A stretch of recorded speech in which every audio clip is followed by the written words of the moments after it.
Okay, so when I went to Hamburg Elementary, it was segregated. They had the black and Hispanic girls. They had the mulatto girl in the classroom with us, and then it was me, the black and Indian girl. And there wasn't that many of us in the classroom. We were being taught by a white lady named Miss Addison. And I remember she always said that I was a smart girl because I could get the answers correct and things like that. But there was a boy named Nicholas who was like, what are you? I'm like, I'm black and Indian. And he was like, oh, well, I like the Hispanic girls over there, the black and Hispanic. I'm like, okay, we'll go over there to them. So he comes back to me like the next day, oh, I want you now. I want the black and Indian girl.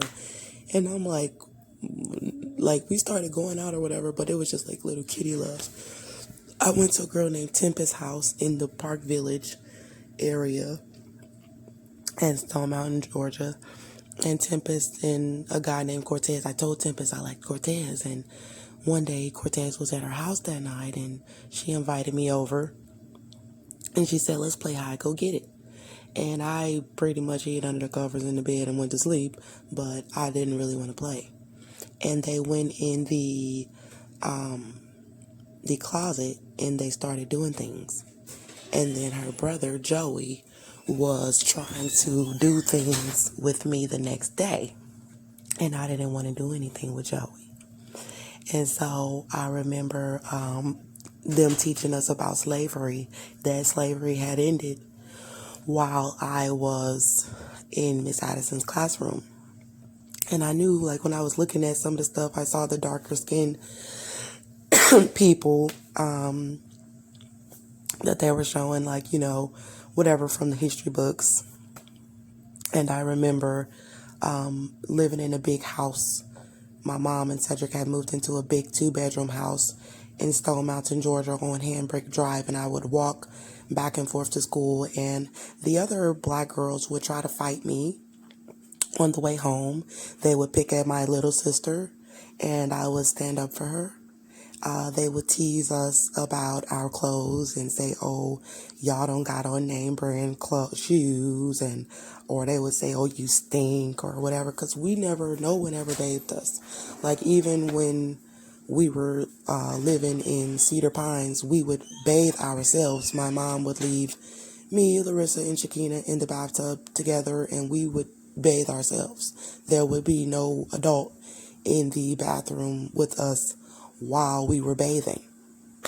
And so I basically would go into the bathroom by myself and I would just like throw some water every now and then. I don't ever really remember taking a bath, unless my friend Tempest came over one time and we took a bath together.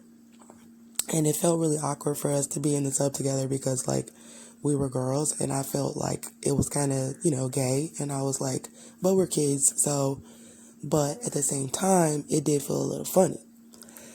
And so I remember Cedric was having a celebration where his family came over and they were trying to get me and my sister to cook the catfish and trying to get us to cook the hot links. And he was from Texas, Houston, Texas.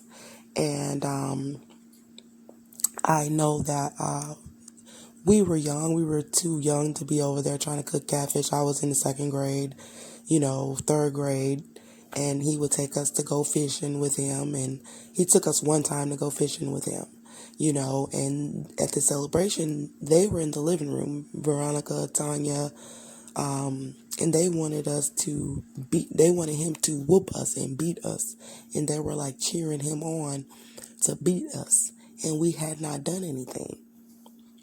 So I was like, where is my mom? Why are you just going to let these people beat us? Like, do you want to be liked by these people that bad to where you're just going to let them beat us?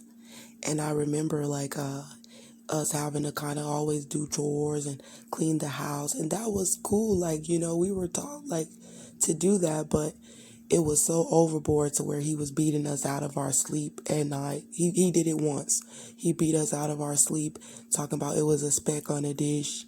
and to get up and clean all the dishes out of the cabinet. And, there was no reason for him to do that to us.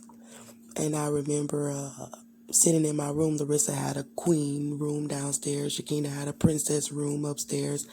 I had a safari room right across the hall from Cedric and my mom. My room was just a regular room, but I had some stuffed animals and like a little cheetah blanket and a twin bed. And I didn't have Barbie dolls. I didn't have, any of that. And they were always going to the shop and getting their hair done and doing extracurricular activities. But I was always at home by myself most of the time. I wasn't really allowed to watch the television, the big screen downstairs. Shakina could, but she would hit me if I tried. She hit me if I tried to watch anything on the TV. And I kind of would sit there, and they gave me a computer, but it was dial up, and there was nothing to really do on there but kind of mess with the calculator or whatever, and that was boring. And I remember they moved CJ, his son from Houston, Texas, back into the room with me again. So remember, they moved him into the room with me at the other place, and then they moved him into the room with me again. And this time he was turning on porn, and he turned on HBO, and it was a white man and a white woman, and they were having sex by the pool. And this was my first time ever seeing anything like this. And he was my age. We were the same age, I guess. And he was already watching stuff like this. And he was into it. And I ended up probably just going to sleep. I watched it with him. I went to sleep. And because I was looking at it I feel like this is evil. When I first seen it, I was like, no, we shouldn't be watching this. I felt like I was going to die for watching it. And I felt like my mom, and God, I didn't know God really, but I feel like we're not supposed to be doing this. We're not supposed to be watching this. And it just felt like evil. And then I remember one day we were playing around the house, and I was feeling some tingling in my vagina, where you pee. And I was like, I feel something down there, but it don't feel like I gotta pee, but it kind of feel like I gotta pee. And I started kind of rubbing myself on CJ. We were playing at first, but while I was on top of him, I started kind of rubbing myself on him a little bit. And I didn't know what was happening to me. I didn't know what I was feeling, and I felt like it was wrong. And my sisters came in the living room, and they was like, we gonna kill him. Excuse me. They was like, we're gonna beat him up. That's how they said, not kill him. They was like, we're finna beat him up. And I don't know why they was talking like that, because I never heard my sisters talk like that. And I was like, no, don't beat him up. And then I remember, I just remember it was a lot of stuff going on where girls was trying to fight me and Shakina coming from the Hambrick school. And we were walking, and one day, I sprained my ankle, and I had fractured my ankle walking home. And we were being picked on. They were picking on us about our clothes and our shoes, and saying my sister was ashy, and they were just picking on us. And CJ was coming. They put CJ in my class, in Miss Addison's classroom with me, and he was being bad in school. And then they were getting on him about it, and I was like, hey, y'all, that's my brother, because I was a good student, so I felt like, let me vouch for him, and let me just let him make it, that's my stepbrother, and then my mom come up there oh, she gonna beat me, because he was acting a fool, and I asked them leave him alone because that's my stepbrother. And then she was like, when I was begging God, please don't let my mama beat me when we get to this house. But when we got home, she didn't beat me. And I remember Larissa having F's in school, she was failing, and she was trying to hide her report card and everything. And my mom just like slapped the freaking crap out of her.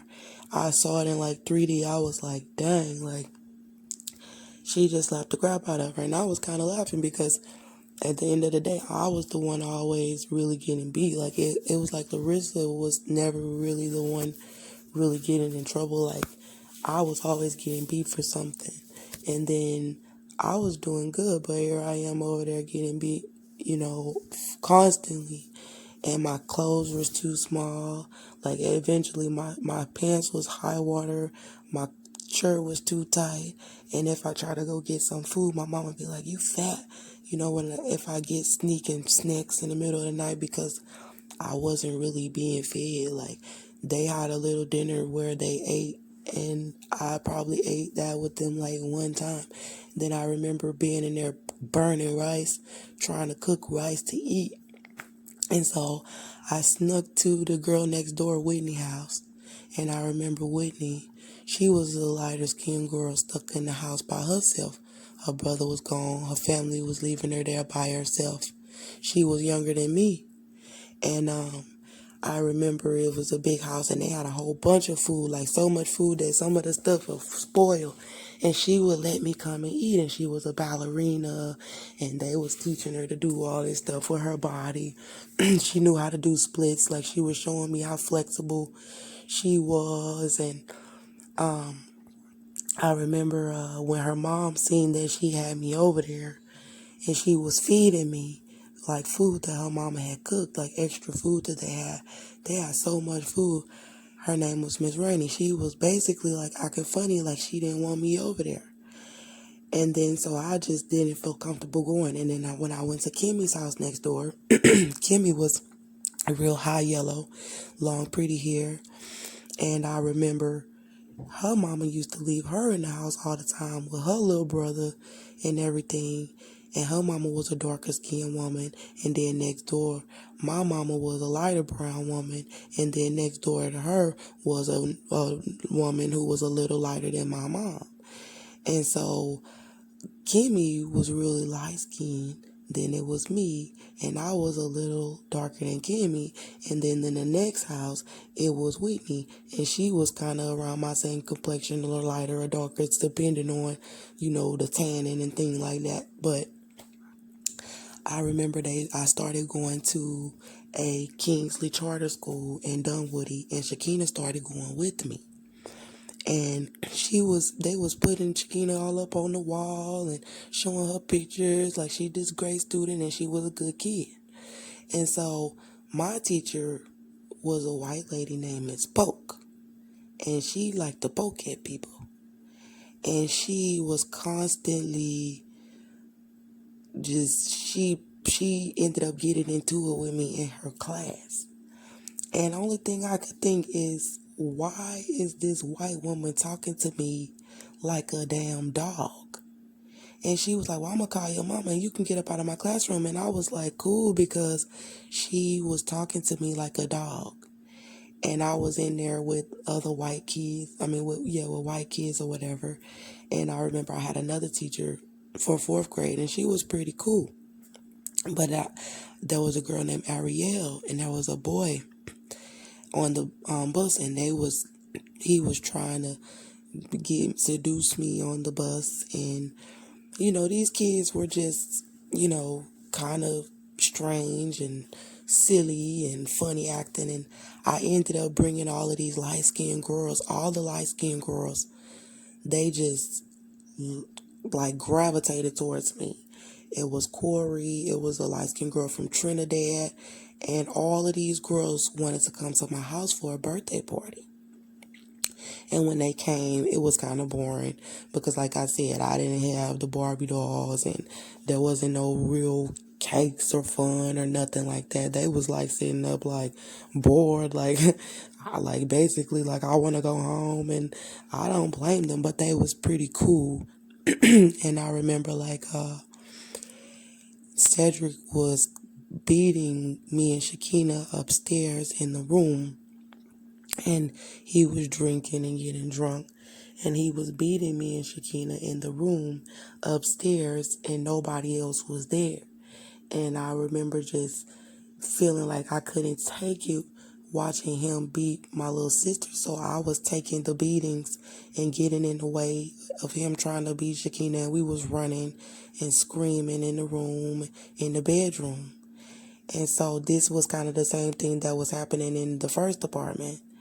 And so we was running from him, and, it was just crazy. And so remember us going outside and kind of just starting to terrorize the community, knocking on people's doors, running away. We was sneaking out. They bought me a big old mountain bike that was too big for me.